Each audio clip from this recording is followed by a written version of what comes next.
또 다른 학문을 이제 자리 잡고 있는데 그런 측면에서 이제 네. 우리 창업자의 삶도 중요하지만 우리 회장님의 삶도 그 중에서 어떤 부분이 나와 연관되면서 내가 어떻게 또 그 시대를 같이 함께 공유하며 살아왔는가 한 이런 시선들이 앞으로 이제 공부하는 사람들에게는 굉장히 신선한 어떤 그런 그 자료라든가 또 의미를 줄 수 있다고 생각해요. 저희들 좀 색다른 기획을 많이 했습니다. 그래서 방송사에서는 그런 기획들은 뭐 좀 포커스가 다 거기에 맞춰져 있으니까 뭐 좋았던 것, 또 어려웠던 것, 좀 조명한 것이지만 이거는 전반적인 회장의 삶 속에서 이제 창업자였던 그런 모습, 그리고 창업자가 진행하는 과정에서 이제 우리 한국 현대사의 어떤 그런 모습은 어떤 것일까, 뭐 좀 역사 의식 같은 게 좀 바탕이 된 그런 자료를 남기고자 저희들 노력은 좀 많이 하고 있습니다. 그러니까 2015년이 100주년이신데 예.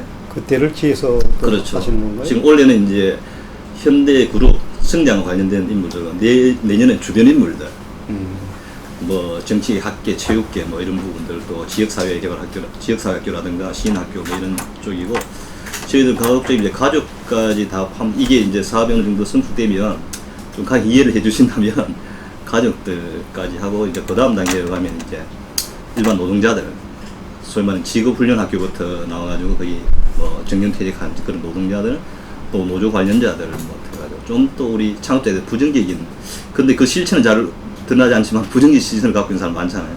그럼 또 울산 시민들 뭐, 그 이제 마지막 단계 거기까지 하면 이제 2015년 이제 탄생 100주년 맞춰가지고 전반적으로 이제 그 창업자의 모습들이 그려지지 않겠는가 생각 저희들 갖고 있습니다.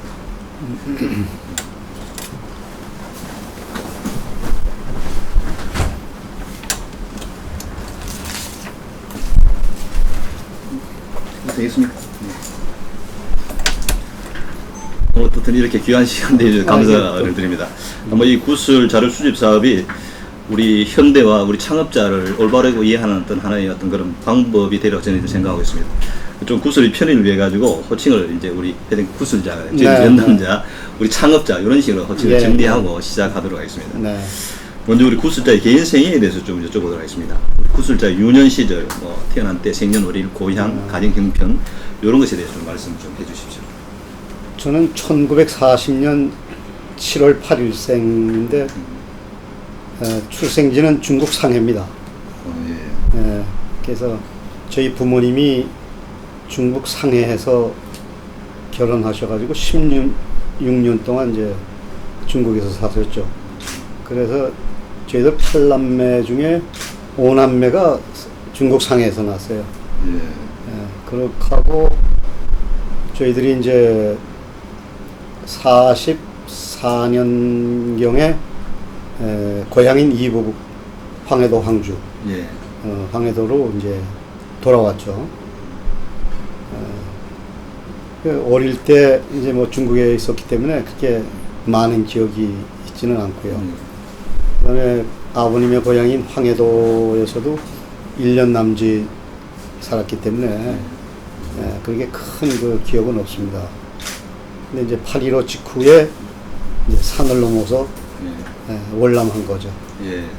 그래가지고 이제 서울로 와서 이제 국민학교 1학년부터 서울에서 이제 학교를 다니게 됐기 때문에 저희 집안이 이제 뭐 8남매이다가 보니까 애들 공부 가르치기도 상당히 힘들었죠. 뭐. 그러니까 가정 형편이 그렇게 넉넉한 그런 그 형편은 아니었었고요.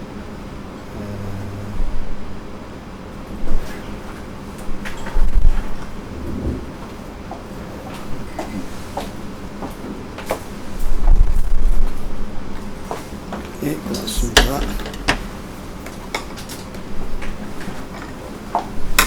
감사합니다.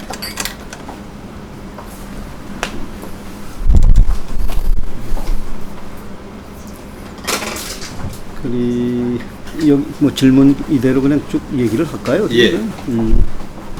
저 끝나고 이 질문을 제가 드리도록 하겠습니다.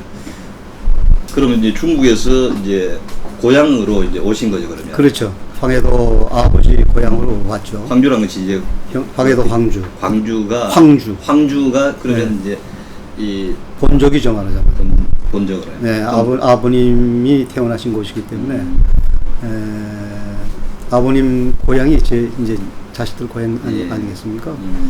있었고 그리고 난 다음에 이제 그 8.15 직후에 소위 말하는 로스케, 예. 예, 소련군들이 이제 이북으로 음. 들어오니까 예.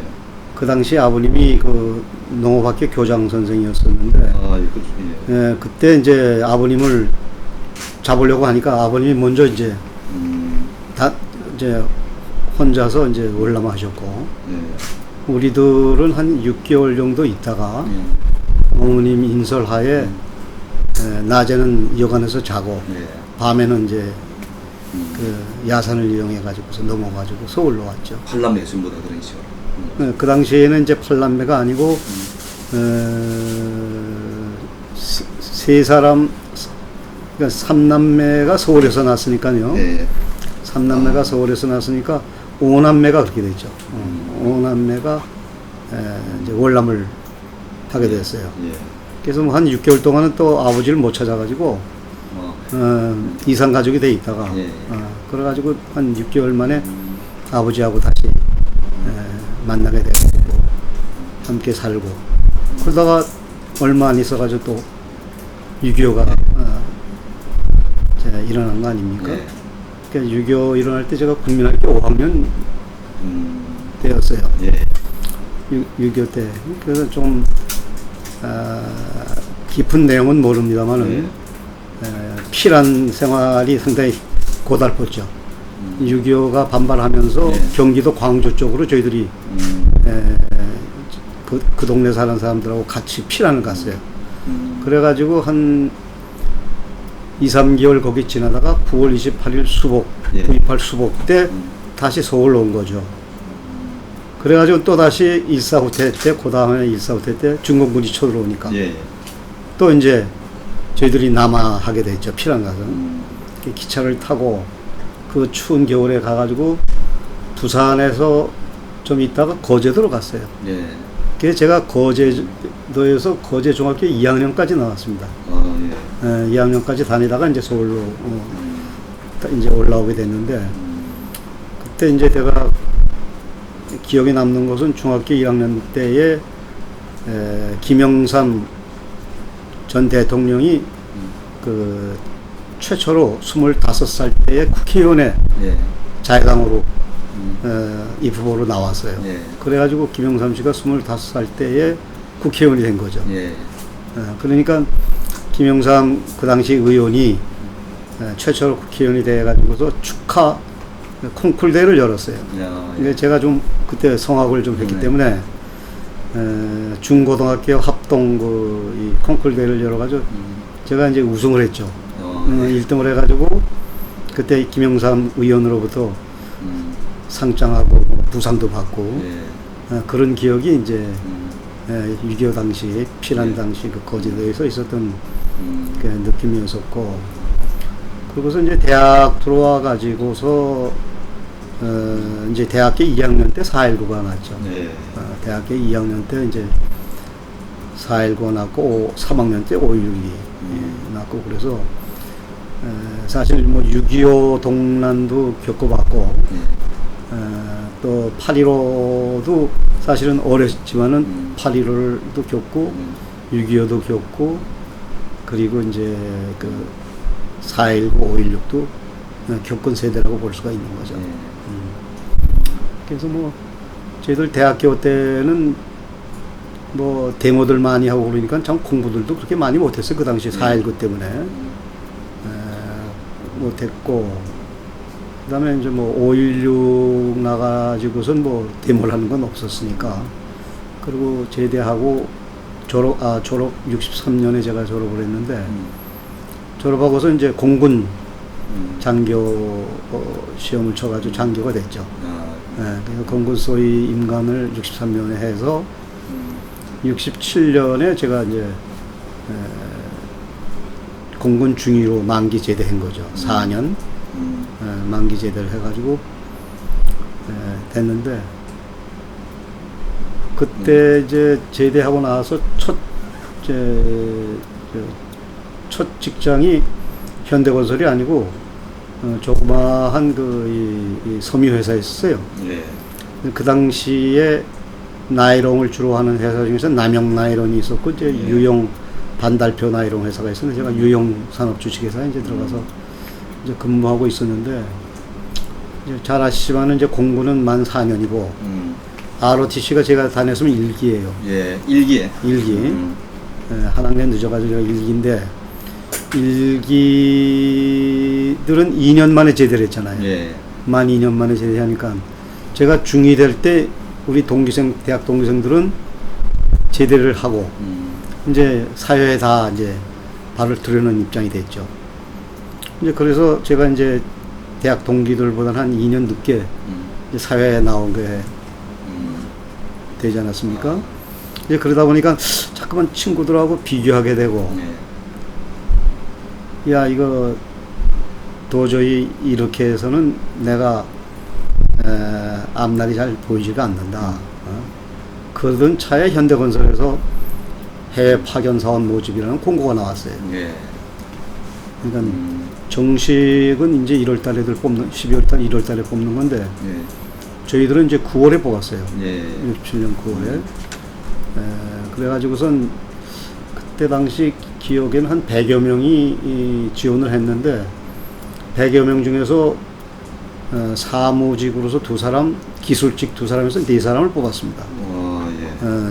그래서 이제 사무직 2사람 중에 하나로 뽑혀서 제가 현대건설에 이제 공채로 입사를 했죠. 그럼 이제 잠깐 이 개인적인 질문 한 두 가지 더 드리겠습니다. 네. 구술장의 개인적인 어떤 그런 삶의 가치관, 좌우명 같은 거 있습니까? 저는 뭐 사실 이 모태 신앙 기독교인이거든요. 그래서 이제 종교적인 집안에서 태어났고 해서 교육 자체도 그렇게 받았는지 모르지만은 하여튼 최선을 다하자. 최선을 다하는 것이 저의 그 목표이면서 또 하나의 제가 갖고 있는 하나의 그저 뭐라고 할까요? 좌우명이라 할까요? 그렇죠. 그럼 뭐 젊은 시절부터 지금까지 좀 꾸준하게 하는 취미 생활이라든가 좀 관심 가지고 있는 그런 부분. 취미 생활은 이제 뭐 아까 말씀드렸다시피 제가 좀 성악을 잘했기 때문에 그 음악에 대해서 많은 이 관심을 갖고 지금껏 이 음악에 대해서 많은 관심을 갖고 있고요. 그러나 최근에는 이제 뭐 골프를 위시해서 이제 운동을 또 이제 나이도 있고 그러니까 운동을 또 운동에 관심을 많이 갖고 있죠. 그럼 성악은 좀 정식적으로 배운 겁니까? 안 그러면 어렸을 때 중학교 때까지는 제가 정식으로 성악을 했습니다. 근데 했는데 중3 때 이제 변성기 때 조금 또 사람이 나태해지고 또 하기 싫어지더군요. 그래서 저는 이제 중학교 때 아는 음악 선생님은 제가 음대에 나올 곳이라 생각을 했는데 어느 날 지나다가 우리 누나를 만나가지고 세영이 지금 어디 다니냐니까 어느 대학 다닌다니까 거기 음악과가 있는데 음악과를 다니냐고 그래서 아니라고 상경대학 다닌다고 그래서 그렇게 하고 어렸을 때는 다 음악을 하는 걸로 알았죠. 취미생활로 하고 있는 겁니다.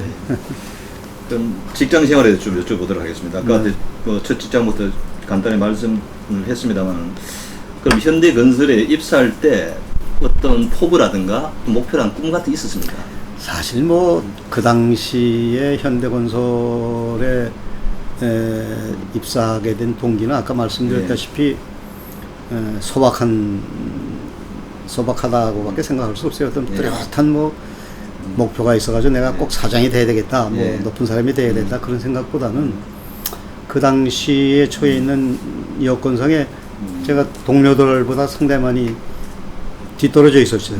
대학 동기생들이라든가 이런 친구들로 봐가지고 그래서 해외 파견 사원 모집하면은 우선적으로 이제 해외 생활을 하게 되면서 또 국내에 있는 사람들보다 급여도 또 많이 받게 되지 않습니까? 그러면 생활에도 또 도움이 될 거 없고 그래서 뭐 현대건설의 입사는 사실 소박한 꿈을 가지고 시작한 거죠. 제 자신이 어떤 큰 꿈을 가지고 있었다고는 말할 수 없습니다. 그럼 그 입사 당시 그때 현대의 분위기는 좀 어땠습니까? 그때는 현대건설이 규모도 적었고요. 네. 창업자이신 정주영 저희 명예회장께서 그 당시 사장이셨으니까요. 네. 그리고 임원도 별로 없으셨고 부장 중심제로 모든 조직이 움직였어요. 예. 그러니까 그 당시에 부장은 직급의 중역 이상의 위치에 있었고, 예. 과장만 되더라도 전결권이 있었습니다. 예. 그 당시에는. 예. 지금은 어림도 없죠. 예. 그래서 조직은 작은 반면에 상당히 짜임새 있는 이제 운영을 하셨고, 그리고 또 명예회장님께서 신입사원들에 대한 특별한 관심을 가지고 항상 같은 이 활동을 하시기를 좋아하시기 때문에 그런 모임에는 여러 전 부서의 사람들이 이제 다 만나게 되지 않습니까? 그렇기 때문에 상당히 그 단합도 잘 되고요. 그래서 현대건설은 굉장한 소위 조직과 직원 간의 단합이 잘 된 그 분위기였다 이렇게 말씀드릴 수가 있습니다. 그럼 그 이제 공채로 입사하실 때 면접 볼 때 창업자는 직접 만나셨습니까? 예, 그때 이제 당시에 정주영 사장님께서 이제 좌장이 되시고, 그 다음에 임원들 몇 분 계셨고, 그 다음에 각 부서의 부장님들이, 그 당시에 이제 그 관리부장이 박영옥 사장님이라고 계셨어요. 박영옥 씨. 그분이 이제 그 관리부장, 격리부장이었었어요. 그분이 이제 들어오셔가지고서 인터뷰를 하신 기억이 납니다. 그러면 현대 입사해가지고 어떤 부서에서 근무? 제가 이제 공군에 있을 때 인사행정특기를 받은 것이 이제 어떤 레코드상에 나와 있지 않습니까? 이제 그러다 보니까 저를 이제 총무부 인사과에 이제 그 배석을 시켰죠. 그래서 이제 있으면서 제가 상당히 좀 컴플레인을 했습니다.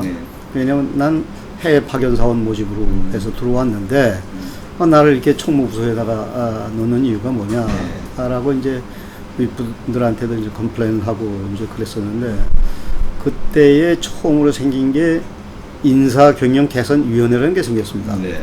현대건설 내에. 그래서 인사경영위원회, 인사위원회, 경영개선위원회 두 가지가 이제 생겼는데, 그때 그 위원장님은 뭐 말할 거 없이 창업자이신 정주영 사장님께서 이제 위원장이 되시고서 위원들로 하고, 총무부가 이제 간사를 하다 보니까 제가 이제 간사 역할을 하게 된 거예요. 신입사원이. 신입사원이었던 제가 이제 간사 역할을 함으로써 자연스럽게 그 윗분들하고 많이 접할 수 있는 그런 기회를 가질 수가 있었죠. 그래서 벌써 그때만 해도 67년도에 인사경영개선위원회라는 걸 만들어가지고, 그 다음에 저희들 인사고과제도를 도입을 했습니다. 그 모든 잘 아시겠지만 인사행정이 군대에서 많이 미국 발달되지 않았습니까? 그래서 우리 공군에 있을 때도 인사고과 그 레이팅이라는 시스템을 도입해가지고 평가를 해왔기 때문에 제가 이제 공군 부대에 가가지고 그 자료도 좀 뽑아오고, 그래가지고 이제 최초로 67년도에 저희 인사고과를 실시하고 이제 그랬죠. 그래서 명예회장님께서는 그 당시부터도 인사위원회 및 경영 개선을 통해 가지고서 회사를 발전시켜 보겠다 하는 뜻이 상당히 강했다. 67년도부터 그렇게 생각이 듭니다. 그러면 인사경영개선위원회라는 게 일반적으로 그 당시 기업하는 사람 분들의 어떤 그 뭐 회사 당일 이런 것이 있어야 된다. 안 그러면 현대그룹에서 처음으로 실시한 제도인가요, 이런 게? 다른 기업에 대한 다른 기업까지는 제가 비교해 보진 않았기 때문에 모르겠습니다만은 우리 현대건설에서는 그래도 67년부터 벌써 그런 인사위원회 및 경영개선위원회를 둬가지고서 새로운 시대에 좀 앞서 나가자 하는 그런 뜻을 가지셨다 이렇게 볼 수가 있죠. 그러면 우리 총무부 인사과에 있을 때 그러면 좀 쉽게 말하면 이제 그 인원을 어떤 뽑는다든지 배치한다든지 그런 역할을 많이 하셨는데, 그렇죠. 그 우리 창업자는 그런 소위 말하는 어떤 그런 그 인원을 뽑는 데 있어가지고 뭐 그 당시는 잘 모르니까 청탁도 많이 들어오고 그럴 줄 아는데 그 어떤 원칙 같은 게 있었습니까? 그 당시에 신입사원 저희들 뽑는 그 게. 신입사원들 뭐 뽑고 그 다음번에 68년도 신입사원을 제가 이제 총무부에서 인사 담당을 했기 때문에 그 주무부 책임자로서 네. 일을 해봤습니다만은 거의 그 이 무슨 뭐 명예회장님 소위 정지영 사장님실에서 청탁이 들어오거나 그런 건 제가 못 봤어요. 정상적으로 아주 객관적으로. 그렇죠. 예. 원칙에 입각해가지고서 했지. 제가 그 담당하고 있었던 그 시기에서는 전혀 그런 걸 제가 느낄 수가 없었습니다. 예. 그럼 초기 현대건설에 일하시면서 가장 좋았다고 느낀 어떤 것이 있을까요? 어떤 분은 뭐 아주 식사가 잘 나와서 너무 좋았다 이렇게 그게 말씀하시는데 가장 예를 들면 큰 왜냐하면요. 제가 이제 현대 들어오기 전에 미용산업 주식회사에 근무했다고 그러지 않습니까? 예, 예. 본사가 명동이었는데 매일마다 점심 사 먹는 게 그렇게 고역이에요. 오늘은 뭘 먹을까 내일은 뭐 먹을까 그게 굉장한 고역이에요. 그런데 현대건설 딱 들어오니까 8층 식당에서 정말 맛있는 음식을 갖다 주는 거예요. 예. 그러니까 나가서 먹을 생각하지도 않고 그리고 심지어는 외부의 손님도 예. 모시고 와가지고 그 음식을 대접하고선 아주 맛있게들 들고 가고 이제 그럴 정도로 음식이 좋았습니다. 예. 그때는 명예회장님 사모님을 필두로 한 그래서 김치를 직접 담그시고 예. 아주 식당 총책임자처럼 이렇게 팔 걷고 일하시고 그러셨어요. 예. 명예회장 사모님께서. 예. 그래서 저희들 직원들을 위해서 음식을 만들어 주시고 이제 그랬죠. 참 그 음식이 좋았습니다. 그래서 현대건설의 점심 식사는 굉장히 그 기업에 있어서 굉장한 그 명성을 예. 떨쳤던 일입니다. 지금도 뭐 현대그룹 예, 뭐 자동차는 지금도 뭐 좋지만요. 보면, 예. 그때 당시에는 비교할 수가 없었어요. 예. 그때 좀 먹고 살기 힘들 텐데 그지. 예. 그러니까 먹는 거 신경 쓸 필요가 없으니까요. 얼마나 좋습니까? 그리고 또 시간업 전략되죠. 예. 또 나가서 먹다가 보면 이 사람이 사면 저도 사야 되고 하다 보면 개인적으로 저희 비용도 많이 나가요. 예. 그래서 참 그거 하나만은 정말 현대건설이 참 잘했다고 저는 생각하는 거죠. 그럼 이제 동기들보다 약간 늦게 이제 그 입사를 하셨는데 네. 또 뭐 월급 같은 거 좀 어땠습니까 현대그룹은? 다른 데 비해서 많지는 않았습니다. 네. 그래서 이제 제가 입사할 당시에 9,000원인가? 7,000원인가? 9,000원인가 받았죠. 예. 제가 군대 있을 때 11,000원 받았거든요. 장교. 장교. 네, 장교 중위 때도 한 11,000원 받았어요. 예. 수당 뭐 해가지고. 예. 그러니까 이제 또 군인은 모든 게 반값 아니에요. 예. 극장도 반값, 버스도 반값. 그러니까 생활비가 덜 들어가잖아요. 예. 그런데 반해서 사회인이 됐는데 급여는 적고 모든 생활비는 군인보다도 배로 나가야 되고 그러니까 생활이 상당히 쪼들리죠.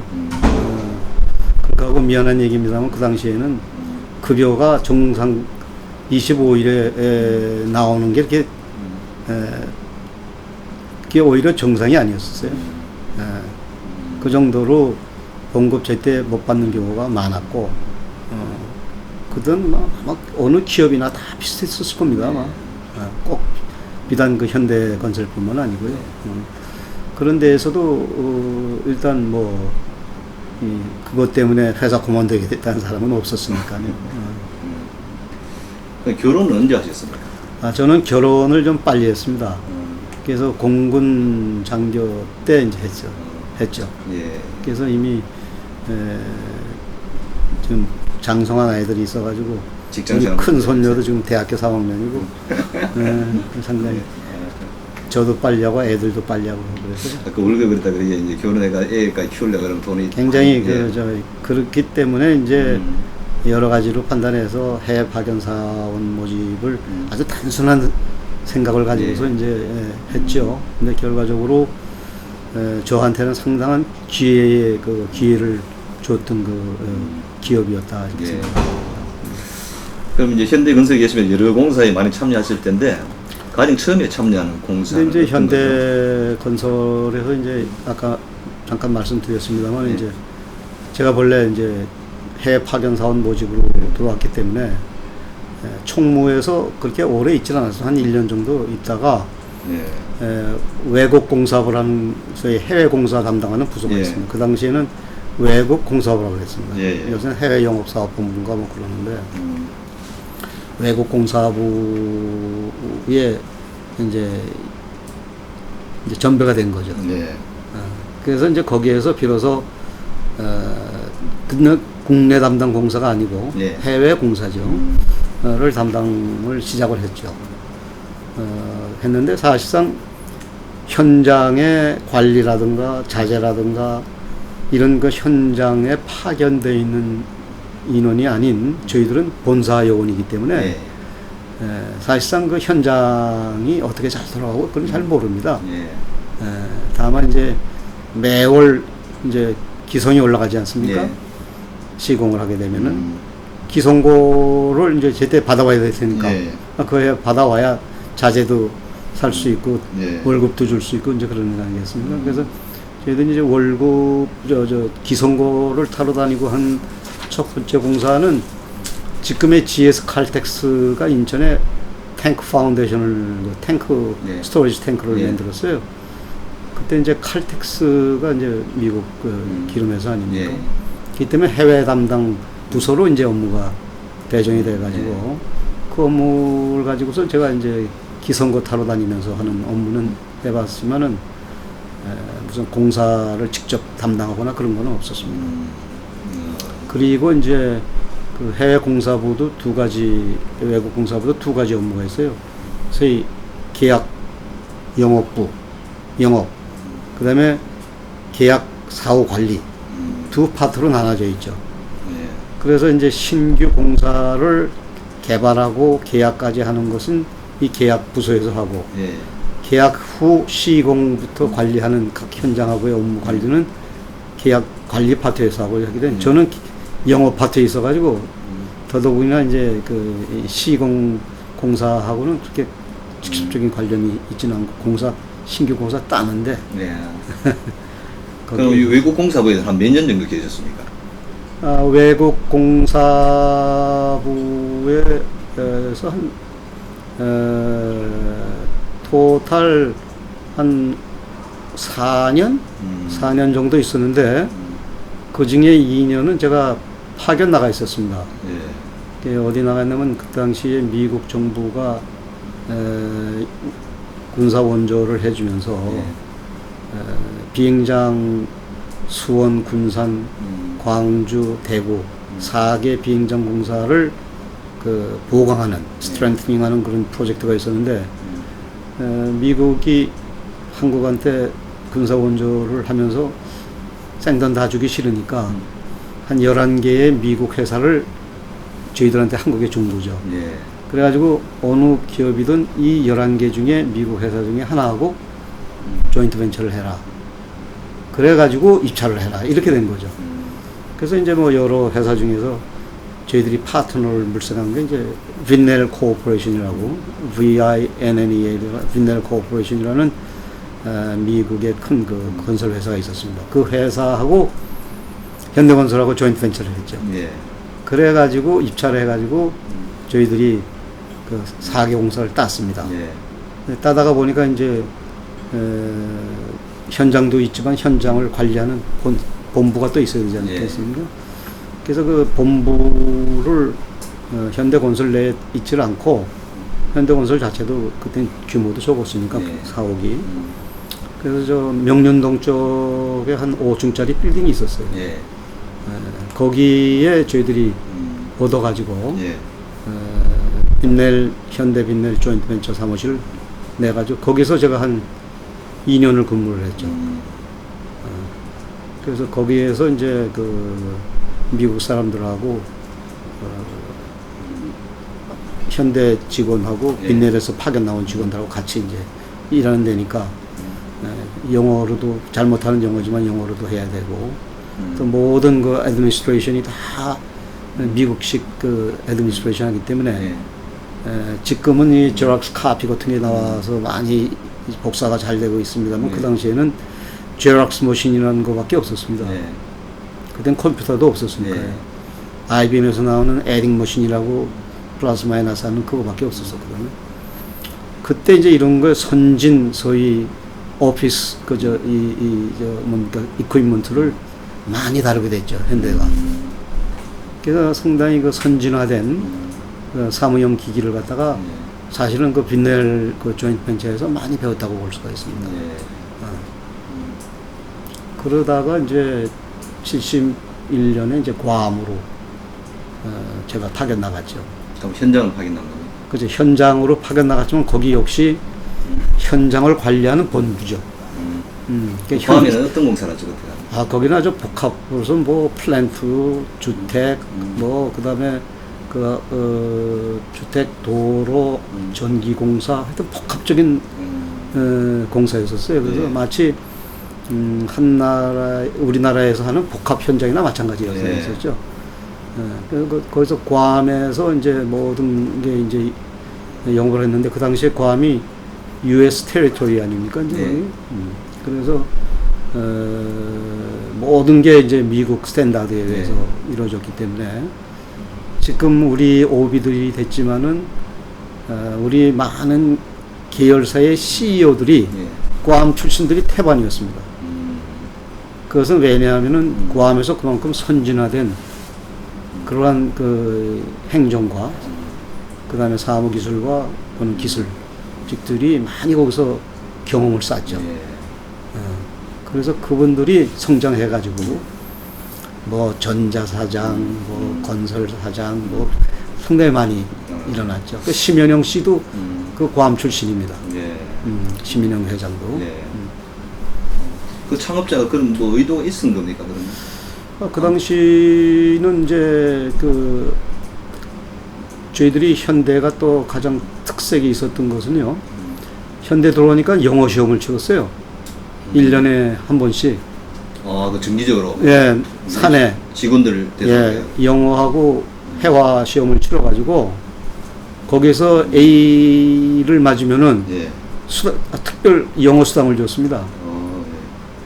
그래가지고 못한 사람들한테는 이제 독려를 해가지고 하는 그거는 아마 우리 현대밖에 없었을 거예요.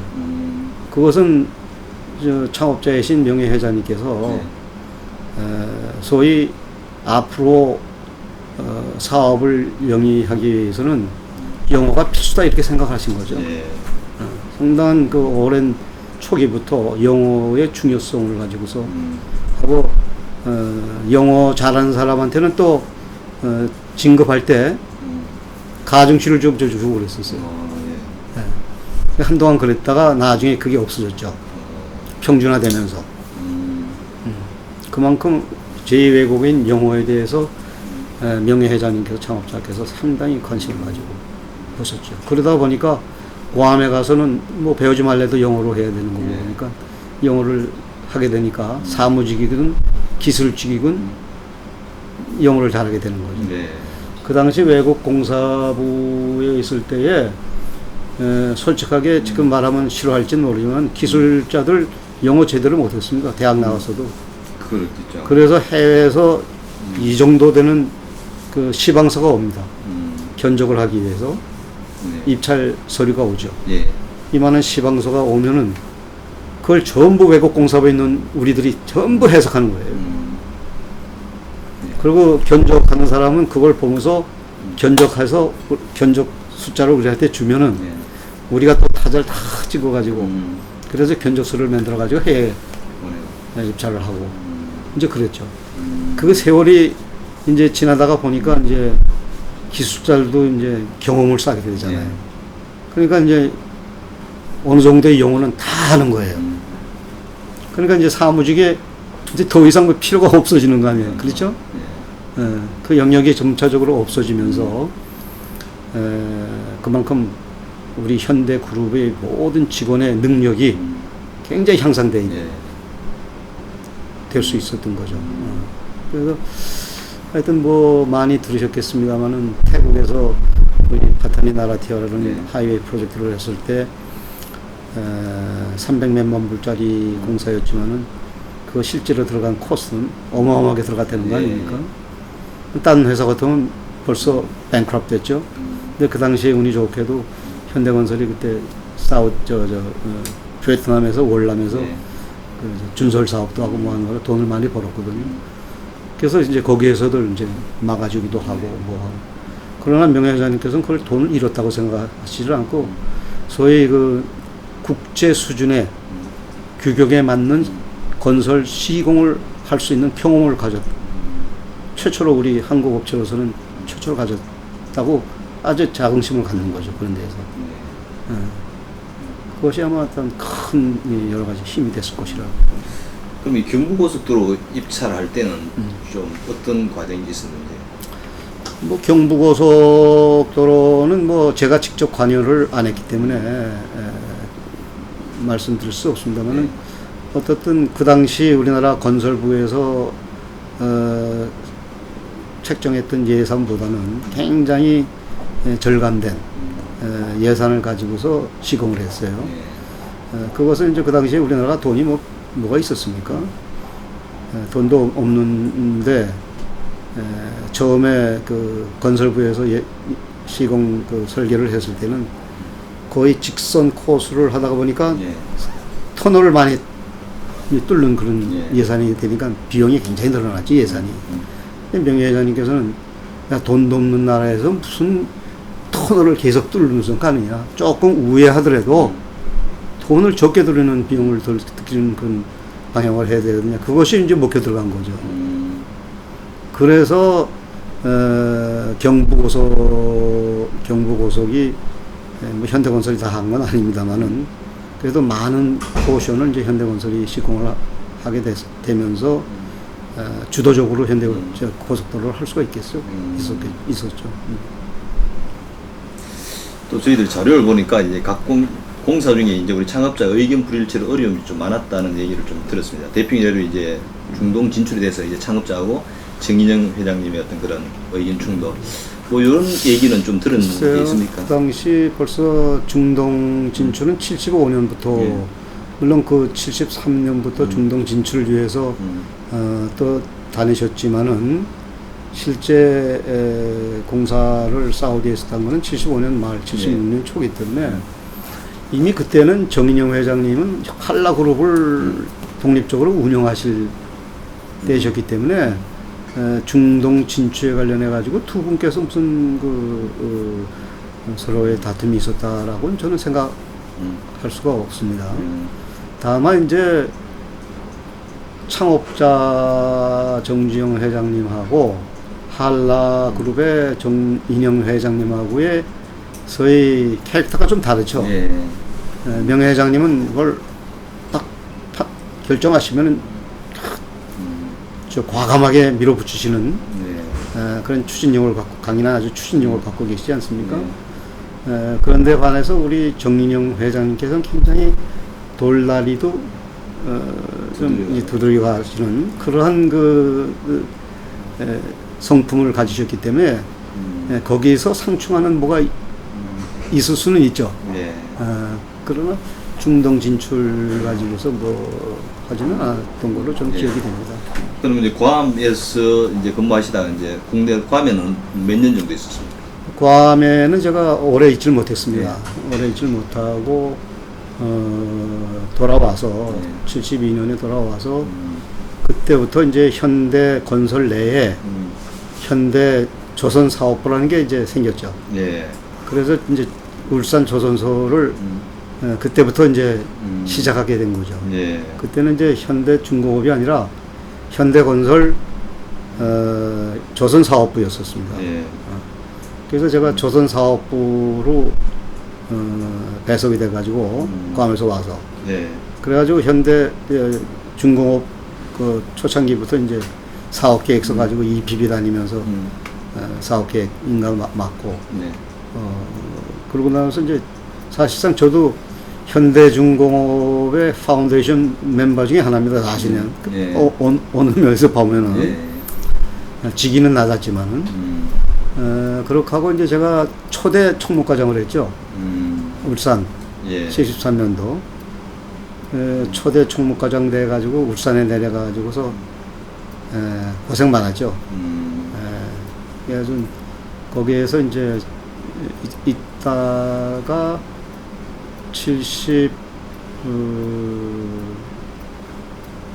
한 6개월 동안 또 사우디에도 좀 나가 있었다가 뭐 여러 가지 이제 좀 저 해외도 있다가 이제 76년에 이제 다시 사우디 주벨 산업항공사를 수주함으로 인해 가지고 예. 제가 건설로 다시 오게 되죠. 예.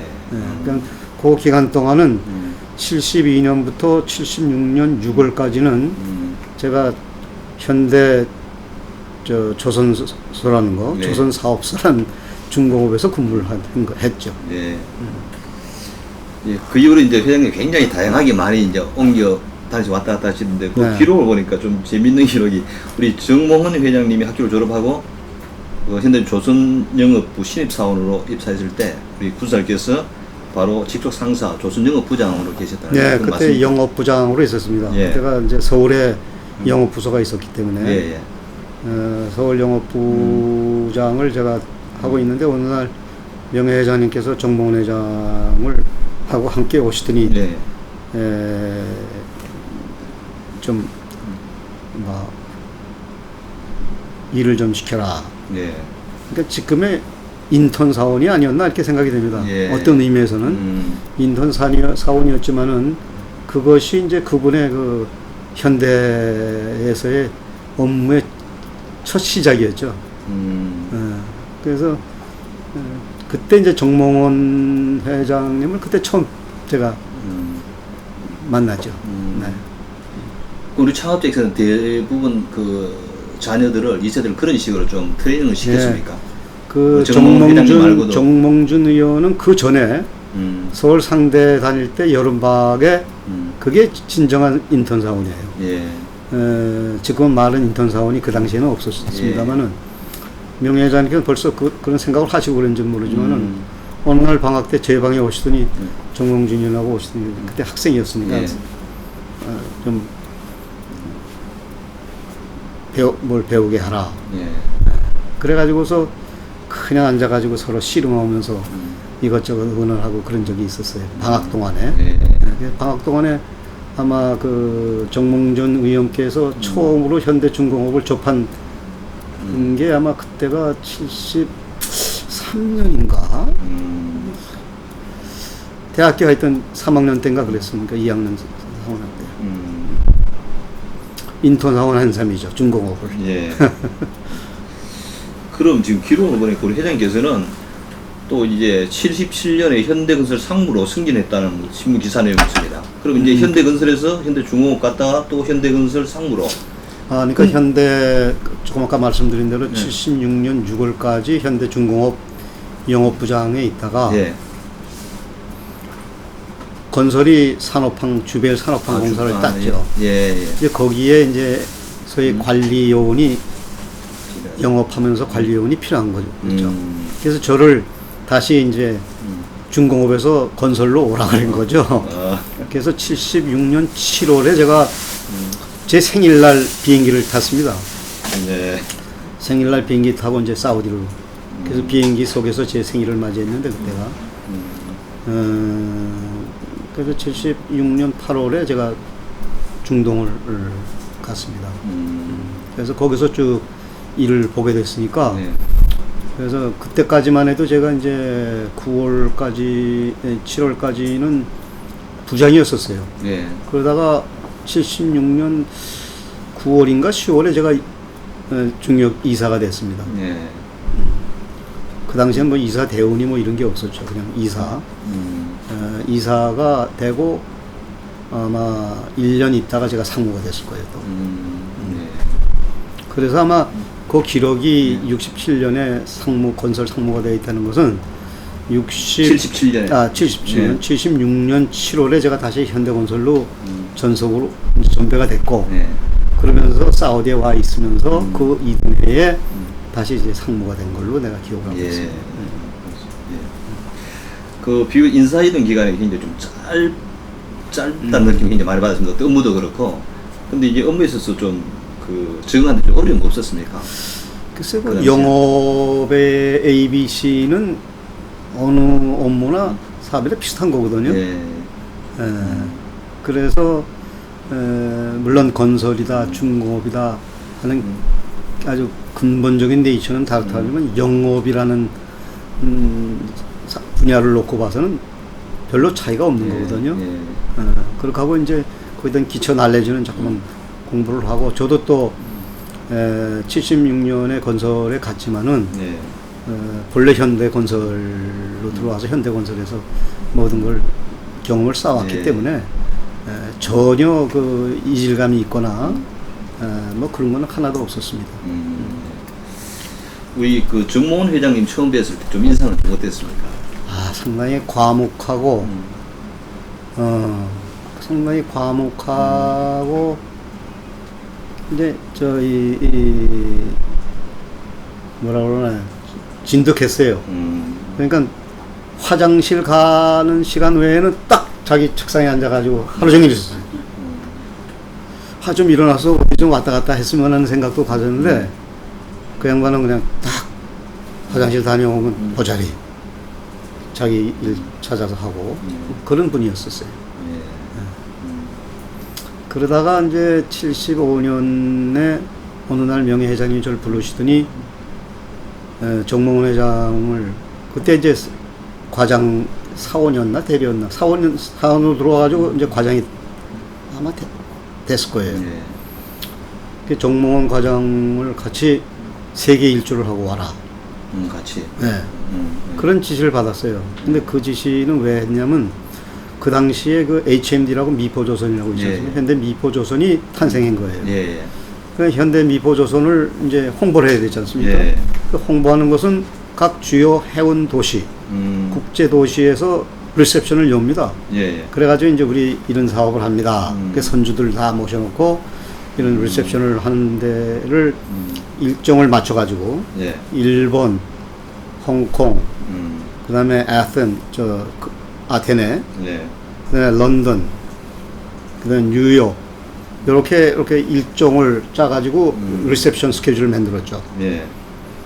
그래서 이제 이 단순한 세계 일주가 아니라 놀러 가는 게 아니라 공부 겸 그런 리셉션을 통해서 많은 공부를 하지 않습니까? 많은 분들도 만나게 되고 많은 그 여러 가지 그 경험을 쌓게 되니까 그것을 아마 회장님께서 정몽원 회장께 경험을 하게 해주신 것 같았어요. 근데 혼자 가시기는 뭐하고 그러니까 저더러 같이 가라고 그래서 한 달간 다녔어요. 그러면서 이제 시간이 비지 않습니까? 중간중간. 그런데 이제 이태리 가서 구경도 좀 하고, 불란서 가서 구경도 좀 하고, 이제 이런 스케줄을 막 했는데 워낙 짧으니까 그냥 막 뛰다시피 하면서 증명사진 찍고 오는 정도로 돌고 오고, 이분이 얼마나 검사하신 분 같으면 일반적으로 보면은 재벌 2세대는 돈 잘 쓰고 좀 이렇게 사치하지 않습니까? 안 그래요. 방도 같이 쓰자는 거예요. 그러면 외국에서는 조금 그걸 이상하게 보지 않습니까? 응? 관계치 않아요. 왜 불필요하게 한 방에서 자면은 방 하나 가지고 비용 낼 텐데 왜 둘씩 내느냐 이거예요. 그 정도로 검소하고 전략하는 그런 생각을 갖고 계셨던 분이에요. 그러니까 그거 다 아버지한테 배운 거죠. 부모님한테 배운 거죠. 그러고선 30일 동안 세계 일주를 하고 몇 달 안에 있어서 제가 이제 중공업 건설로 다시 가게 된 거죠. 그러면 우리 이 정몽구 회장 비롯해서 창도의 다른 자제들이 회사 경영을 본격적으로 할 때 그들을 만난 기억은 없습니까? 글쎄요, 그분들 처음에 이제 정몽구 회장님을 뵌 것은 이제 우리 중공업 막 시작하고 그러면서 통합 구매를 이제 하기 위해서 노력을 하셨어요. 명예 회장님께서 각 계열사별로 구매하는 것보다는 통합 구매실을 운영하는 것이 효과적이지 않겠느냐 해서 그때에 정몽구 회장님이 자재 총괄 내자 자재 총괄을 하셨어요. 그래서 그때 좀 이렇게 뵀지만 저하고 뭐 업무적으로 직접적인 라인이 아니기 때문에 그때 이렇게 뵙고 그 다음번에는 뭐 정몽원 회장은 아까 말씀드린 그런 식으로 한 거고 아직까지 그때는 정몽준 의원은 이제 공부 대학원 다니시고 뭐기 때문에 아직 사회에 나오시지 않았을 테니까. 그다음에 돌아가신 정몽필 회장. 네. 그분하고는 뭐 이런 일 저런 일을 해가지고서 만나게 되고 그런 일이 있었죠. 그럼 이제 그 뭐 이제 부장부터 이제 이사 상무 승진하면서 그때 창업자와는 좀 만날 기회가 좀 잦았습니까? 뭐 아까 말씀하신 대로 네. 그 제 인사는 거의 과장 때부터 명예회장님이 직접 하신 걸로 저는 기억이 됩니다. 예.